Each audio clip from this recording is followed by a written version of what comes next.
క్రీస్తునందు ప్రియమైన విశ్వాసులారా, సజీవుడు పునరుద్ధానుడైన యేసుక్రీస్తు యొక్క పవిత్ర నామములో మీ అందరికి కూడా ఉదయకాల శుభాలు తెలియజేస్తున్నాం.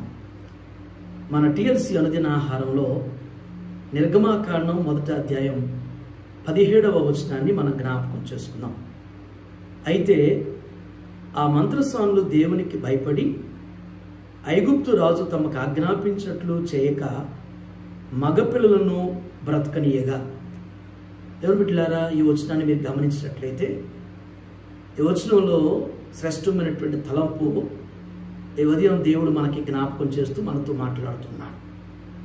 ఈ వచనంలో మనం గమనించాల్సినటువంటి తలంపు ఏంటంటే 2 విషయాల్ని ప్రస్తావిస్తూ ఉన్నారు. ఒకటి ఆ మంత్రస్వాములు అనేటువంటి మాట. అయితే ఆ మంత్రస్వాములు, ఈ మంత్రస్వాములు ఎవరు? వీరు అన్యులు. ఐగుప్తు రాజు అయినటువంటి ఫరో యొక్క మాట ప్రకారం ఫరో ఏర్పాటు చేసినటువంటి వారు వీరు. ఎందుకు అంటే ఆనాడు మన పితరులు ఐగుప్తులో ఉన్నప్పుడు హెబ్రీ సంతతి అయినటువంటి మన పితరులు వారు వృద్ధి చెందుతూ ఉంటే, మరి వారిని వృద్ధి చెందనీయకుండా, సంతానాభివృద్ధి చెందనీయకుండా ఆడపిల్లలు పుడితేనేమో ఉండనివ్వమని, మగపిల్లవాడు పుడితే పురిట్లోనే నులిమి చంపివేయటానికి 2 మంత్రస్వాముల్ని మరి ఫరో, ఐగుప్తు రాజు అయినటువంటి ఫరో ఏర్పాటు చేయటం జరిగింది. ఆ మంత్రస్వాములు ఫరో ఆజ్ఞ ప్రకారం, ఫరో చెప్పిన మాట ప్రకారం వారు పనిచేయాల్సినటువంటి వారుగా ఉన్నారు. ఇది మొదటి తలంపు. రెండవ తలంపు ఏంటంటే ఆ వచనాన్ని మీరు గమనించినప్పుడు దేవునికి భయపడి, ఆ మంత్రస్వాములు దేవునికి భయపడి, వారు భయపడాల్సింది ఎవరికి? ఐగుప్తు ప్రభు అయినటువంటి ఫరోకి భయపడాలి. ఫరో ఆజ్ఞను బట్టి వారు భయపడాలి. ఫరో శాసనాన్ని బట్టి వారు భయపడుతూ పనిచేయాలి. కానీ ఇక్కడ ఆశ్చర్యం ఏంటంటే ఐగుప్తు మంత్రస్వాములు ఇద్దరు కూడా ఫరోకి భయపడటం కంటే కూడా శక్తి కలిగినటువంటి, మహిమ కలిగినటువంటి, పరాక్రమశాలి అయినటువంటి మన దేవుని అయినటువంటి యెహోవాకు వారు భయపడ్డారంట. యెహోవా దేవుని కార్యాన్ని ఐగుప్తులో చూసిన వారు కాబట్టి ఆ దేవునికి వారు భయపడి హెబ్రీ స్త్రీల కానుపు సమయంలో మరి మగపిల్లవాడు పుట్టినప్పటికీ వారు నులిపి చంపివేయకుండా మగపిల్లవాడిని విడిచిపెట్టేశారు.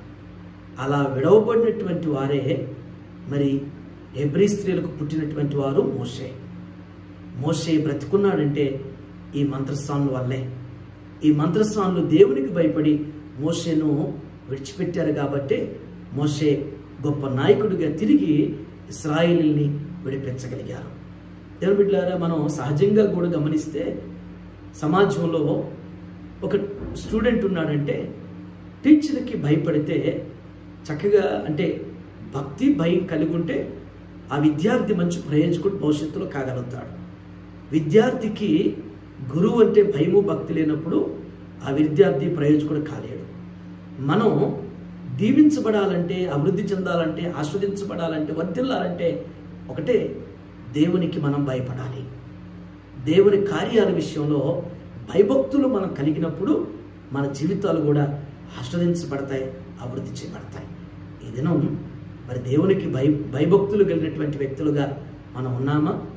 దేవుని కార్యాల విషయంలో మరి నమ్మిక కలిగినటువంటి, భయభక్తులు కలిగి జీవించుతున్నటువంటి వారుగా ఉన్నామో లేదో మనందరం కూడా చిన్న స్వపరీక్ష.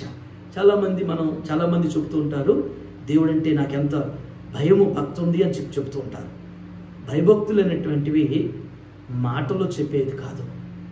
దేవుని యందు నిజమైనటువంటి భయభక్తులు ఉన్నాయనే దానికి క్రియలే సాక్ష్యమిస్తాయి.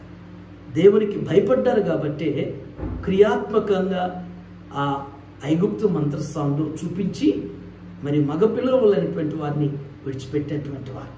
ఈ ఉదయం మరి మనం కూడా మాటల్లో కాదు కానీ మన క్రియల ద్వారా దేవునికి భయభక్తులు కలిగి ముందుకు సాగుదాం. అట్టి కృపలో దేవుడి ఉదయం మనలందరినీ కూడా స్థిరపరచునగాక. ఆమేన్.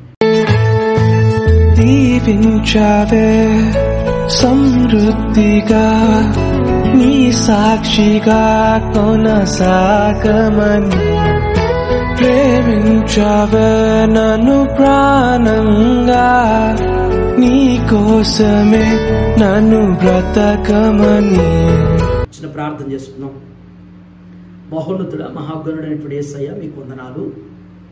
ఐగుప్తు మంత్రస్థానులు ప్రభా, మరి మీకు ఏ రీతిగా భయపడిన తండ్రి, కానుపు సమయంలో ప్రభు మరి హెబ్రీ స్త్రీలకు పుట్టినటువంటి మగబిడ్డ అయినటువంటి మోషేను నాయన వారు కానుపులో పురుట్లో చంపివేయకుండా ఉండటాన్ని బట్టి మోషే గొప్ప నాయకుడిగా తిరిగి ఇశ్రాయేలు యొక్క దేవ నిర్గమంలో మరి తీసుకురావడానికి నాయకుడిగా చేపట్టాడు. దేవా నా తండ్రి, మేము మాటల్లో చెబుతున్నటువంటి వారు ఉంటాం కానీ క్రియల్లో చూపించేటువంటి మీ యందు భయభక్తులు కలిగి ఉండటం మాకు తెలియపరచండి. భయభక్తులు కలిగి జీవించటం మాకు నేర్పించమని ప్రార్థన చేస్తాం.